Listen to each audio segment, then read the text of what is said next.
Welcome to part two. So we're going to crack on with the Willspeed Yokomo build now. So we've got the wings to cut out, electronics to put in, wheels, tyres, body, settle the camber, ride height, etc., and get ready for the track.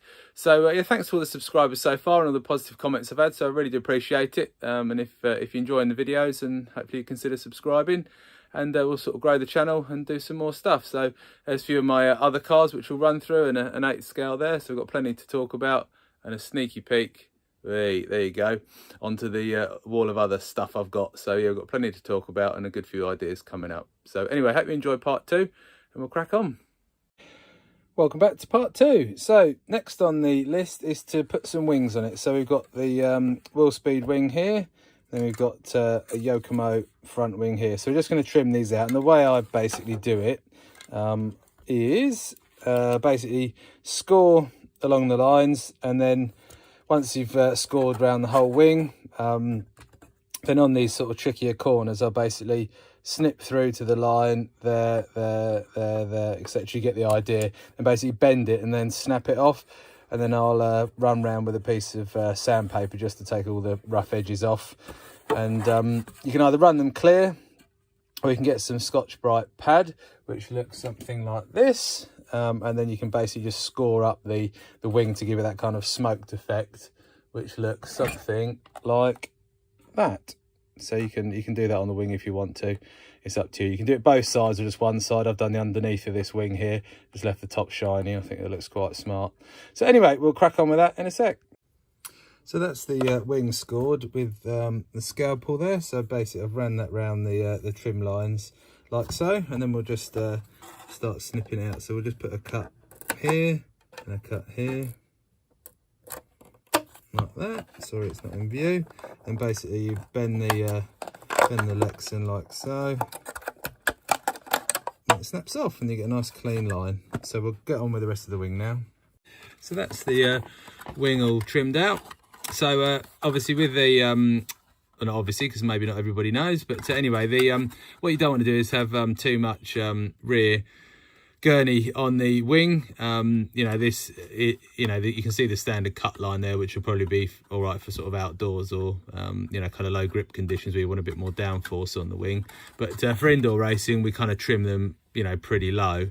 You know, so you'll have that running quite low down there. But to get a nice shape, what I tend to do is just to grab the marker pen here, and then basically, you know, draw a curve down where you want the wing to sort of end, and then you can kind of draw a straight line along there and do the other side. Then you get a nice sort of equal you know, cut on the wing. So we'll do that for the other side off camera, and then we'll trim that out, and then I'll show you how to get a sort of frosted effect on the wing.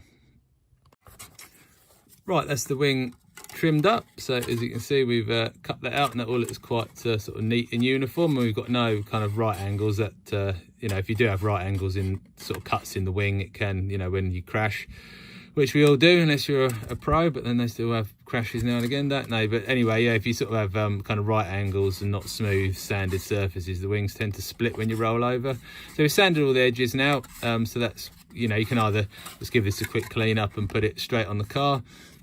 But what I'm going to do is sort of go for that kind of frosted look. So this is a bit of Scotch-Brite pad. You can get this from you know, most hardware stores, tool station, etc. It's just, you know, useful for sanding things. But what I like to do is you know, basically frost the wing up a bit. So you know, we'll just rub that over, as you can see here, and I'll just quickly show you on camera. So that's the wing all done now. So you can see we've got that kind of smoked finish on it, and you can see the Willspeed logo on there, which looks pretty cool. So I've just done that on the back side of the wing there. You can, if you want, just do the top side of the wing as well with a Scotch pad, and then you sort of get an even sort of duller finish. But I quite like the sort of shiny bit on the top and the smoke bit on the bottom. And the other good thing is that you know, if you have a tyre mark or a knock on it, you can basically give it a wipe over, then basically scuff it up again, and it makes the wings look a bit nicer for longer, really. So we'll grab the car down and get this mounted up, and get the reamer out, put some holes in it, get it on the car. So we just marked that up with a marker pen and got it all sort of centralised and used the reamer. And these are much better than using a drill bit. You've got a lot more control, you know, with running one of these, and you can get these pretty cheap from most model shops. So we've got that mounted up. So we'll just grab wing buttons. These are some Avid ones I had in the box, so we'll chuck those on there like so, and then we'll get it all bolted up. So there we have it, all done. Well, it's very smart indeed. So yeah, we'll move on to the front wing next, which is a little fiddlier, but again, same process, just score around the outside, you know, flex the Lexan, snap it off, and then sort of round the edges off, and we'll smoke that out as well, like we have done on the rear wing with our Scotch pads. So we'll crack on with that. I'll do that off camera, as you've kind of seen the process now, and then we'll have our wings on our car. So what's better than having one wheel speed? Having two. So here's my AE1 that I've raced for, oh, quite a few seasons since it came out, in 20, I think, something like that. 2019 possibly. But anyway, so yeah, just going to whip the electrics out of this and then transfer them into the Yokomo. So that's the electrics out of the AE1. So we're running a 6.5 hobby wing motor, an old V3 128 ESC, does the job fine. This is a Savox 1258 TG, just with a bit of carbon wrap to cover up that horrid orange stuff.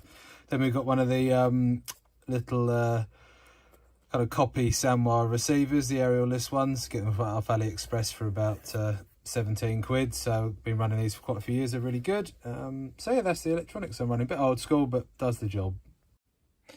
So as if by magic, the electrics are all in. So it all looks pretty neat, and it just swaps straight over from my A wheel speed. So yeah, there we go. I've got these cool little Core RC heatsink battery connectors. Don't probably do a lot, but look cool anyway. So there we have it. So that's the electric install done. So next, we'll bolt some wheels and tyres on, and then we'll set the camber, the towing and the ride height. Right, just a little tip before I put the wheels on the Yokomo Willspeed. You can see these tyres are basically gone a bit kind of grey in colour on the rubber bit. If you want to get these shiny and black again, which is quite useful for your guys who are into your vintage and shelf queens, etc., you basically just need a heat gun, and I'll show you what happens.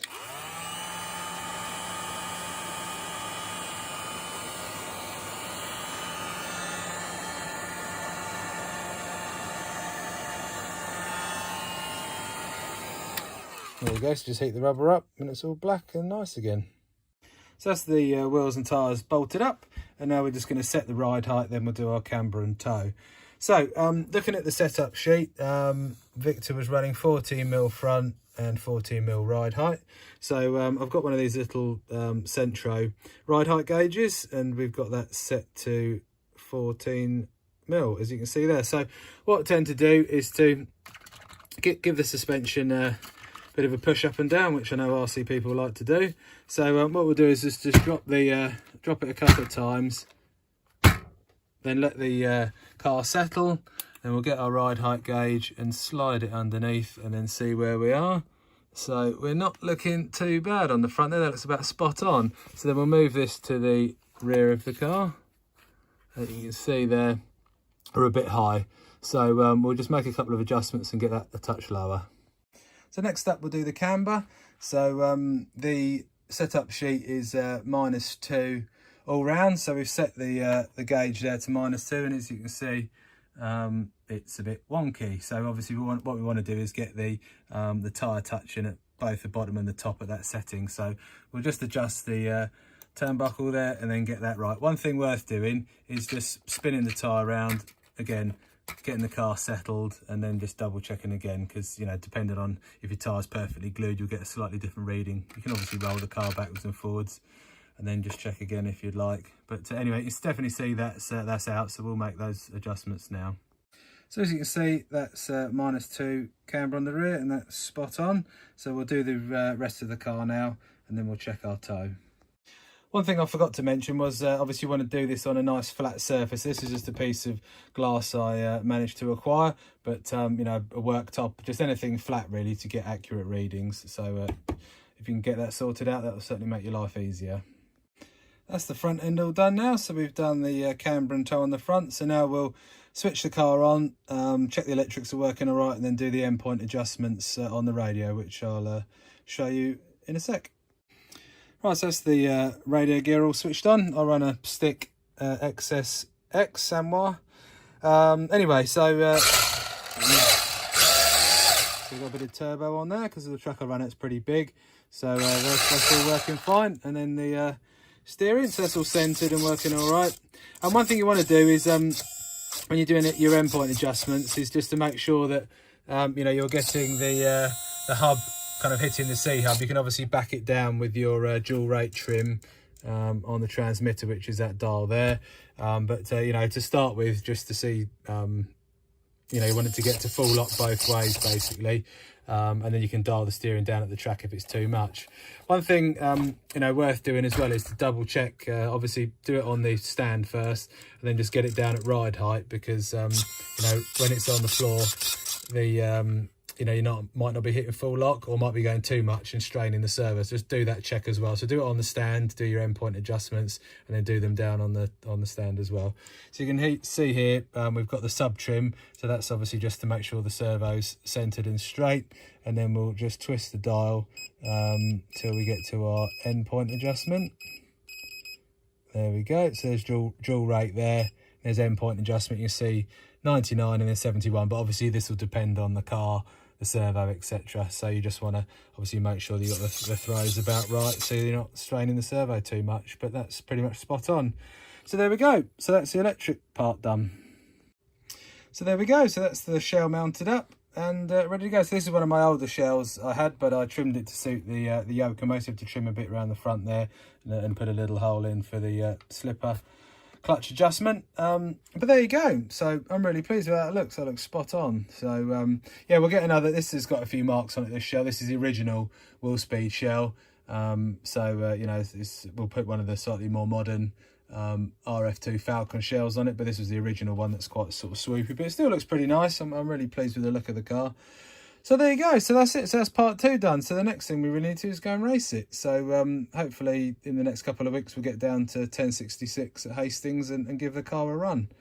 And then we'll also back it with my stock Yokomo as well, just to check the lap times out. I'll just go and grab that and show you that car.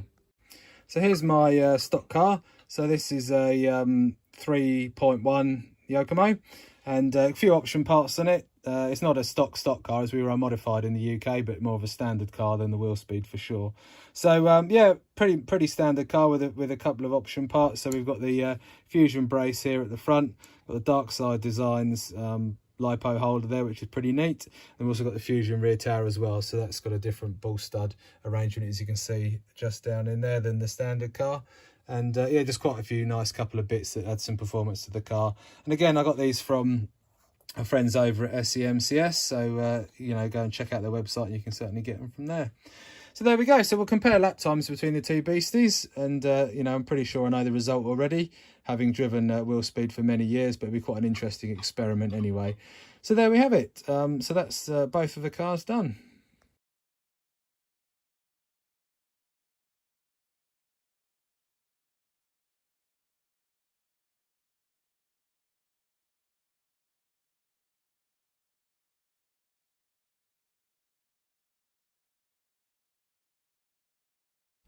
Right, so that concludes the video. So thanks very much for watching. Thanks for all the subscribers we've got so far.